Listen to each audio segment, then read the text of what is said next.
Ano ba itong Pilipinas? Maligaya kayo o hindi? Ay, maligaya pala ka. Sa bahay, hindi na.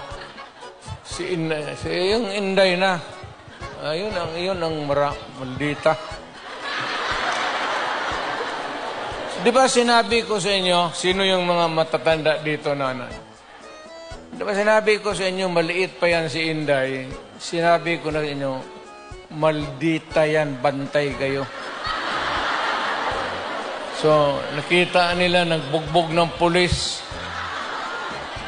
Hindi lang yun. Hindi, yung nakita lang ninyo sa TV, maraming binugbog yan, mga driver namin, pati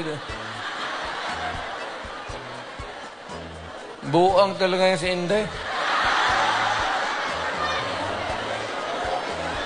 Pero kung yun ang masunod sa inyo, magsunod sa akin pagka...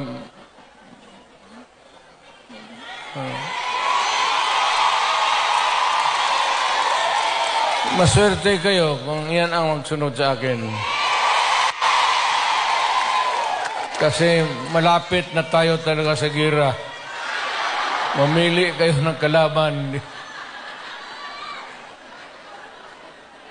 Hindi, mano yan si Inday. Bright, smart, pero mainit ang ulo. Hindi na ako magtagal kasi ang pinunta namin dito, magpakilala naman. Sabihin ko lang yung mga pangalan, tandaan lang ninyo.